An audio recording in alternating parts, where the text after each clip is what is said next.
সকালের পরিবেশটা এতটাই সুন্দর, এতটাই মনোরম যে চোখ দুটো জুড়িয়ে যাচ্ছিল। তাই ক্যামেরাটা অন না করে আর থাকতে পারলাম না যে আমি একা কেন দেখব, চলো তোমাদেরকেও একটু দেখাই। আর এটা আমাদের গ্রামের রাস্তা। তো দেখো চারিদিক দিয়ে সবুজে মোড়া, সারিতে গাছ বসানো, আর তার মাঝখান দিয়ে সরু রাস্তা। এতটা ভালো লাগছিল ওই রাস্তা দিয়ে সকালবেলা যেতে, তোমাদেরকে আমি বলে বোঝাতে পারবো না। তো নমস্কার বন্ধুরা, কেমন আছো সবাই? আশা করি সবাই ভালো আছো, আমিও অনেক ভালো আছি। আমার নতুন ভিডিওতে তোমাদের সবাইকে স্বাগত জানাই। তো সকাল সকাল কোথায় যাচ্ছি সেটাই তো ভাবছো। তো তোমাদের তো একটা কথা জানানোই হয়নি, এখন যাচ্ছি হসপিটালে। আজকে আমার চেক আপের ডেট ছিল, তাই জন্য যাচ্ছি হসপিটালে। আর হসপিটালের চেক আপের ডেট মানে বুঝতেই তো, একটু হয়তো বুঝতে পারছো। হ্যাঁ, আর কিছু দিনের মধ্যেই আমাদের বাড়িতে একটা নতুন সদস্য আসতে চলেছে।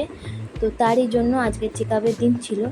হয়তো আর বেশি দিন লাগবে না, ডাক্তার আমাকে ফাইনাল ডেটটা দিয়ে দেবে। তো এই যে জায়গাটা দেখতে পাচ্ছ, এটা একটা হাট, ঠিক আছে? এটা আমাদের এইখানে, এটা হাটটার নাম হচ্ছে নেপালগঞ্জের হাট। তো দেখতে দেখতে হসপিটালে চলেও এসেছি। এসে প্রেশার, ওয়েট মাপা হয়ে গেছে সব কিছু।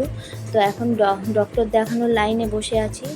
তো যেহেতু আগামী সপ্তাহে পুজো, তো আজকে অনেক ভিড় হয়েছে। আর প্রচণ্ড গরম, আমার মুখ চোখ দেখেই বুঝতে পারছো। আর অনেকটাই দেরি হয়েছে। তারপরেও কিছু মেডিসিন আমাকে লিখে দিয়েছিল, তো সেটা নেওয়ার জন্যই বার হয়েছিলাম। তো এইখানে এসে মেডিসিনটা নিয়ে, যিনি ওখানে ম্যাডাম ছিলেন, উনি আমাকে বুঝিয়ে দিচ্ছিলেন যে কোন মেডিসিনগুলো কখন কীরমভাবে খেতে হবে। তো এতটা গরম লাগছিল, তোমরা আমার মুখ চোখ দেখে বুঝতে পারছো যে আজকে কি প্রচণ্ড গরম। চলে এসেছি মার সাথে, সেই নেপালগঞ্জ হাট বলছিলাম, সেই হাটেতে এসে অটোতে বসে আছি। আর আমার নাকেইটা কি হয়েছে, কিছুতেই কমছে না। কোনো এত ওষুধ খাচ্ছি, কিছু খাচ্ছি, কিছুতেই কমছে না। খুবই কষ্ট হচ্ছে আজকে।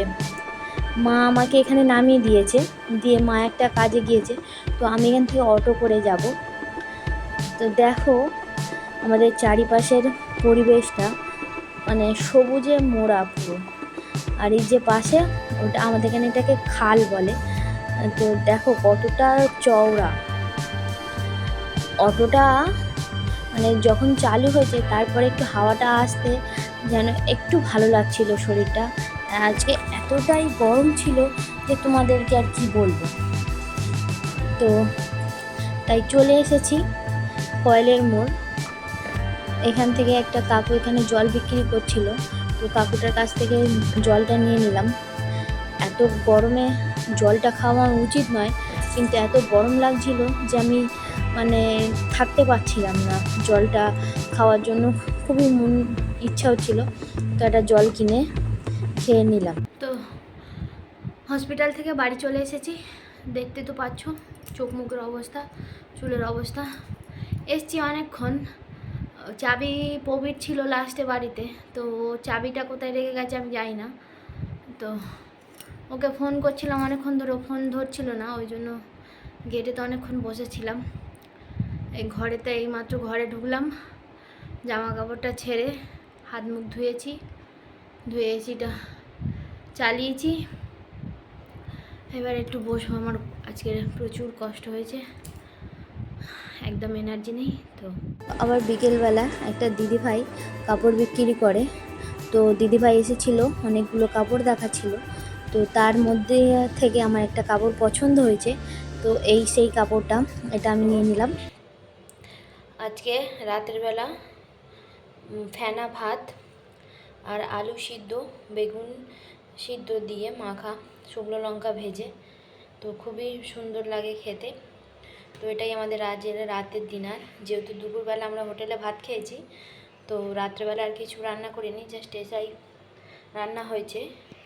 তো ডিনারটা করে নিই তারপরে। তো বাইরে পড়ছে ঝিরঝির করে বৃষ্টি, আর তার সঙ্গে আমাদের আজ রাতের মানে খাবারটাও খুব ভালো হয়েছে। ফেনা ভাত আর আলু সিদ্ধ, বেগুন সিদ্ধ দিয়ে মাখা, শুকনো লঙ্কা ভেজে। তো খুবই ভালো খাবার, গরম গরম খেয়েছি, খুবই ভালো লেগেছে খেতে। তো খাওয়া দাওয়া কমপ্লিট হয়ে গেছে, এখন ঘরে চলে এসেছি। আর আজকের বৃষ্টি হচ্ছে, তাই জন্য জামা কাপড় শুকনো হয়নি। তো জামা কাপড় দেখতে পাচ্ছ সব খাটের ডালায় মেলা আছে, কারণ সারা রাত পাখা চলবে, শুকনো হয়ে যাবে। কালকে ওইগুলো পরতে হবে, তো ওই জন্য আজকে মেলে দেওয়া আছে।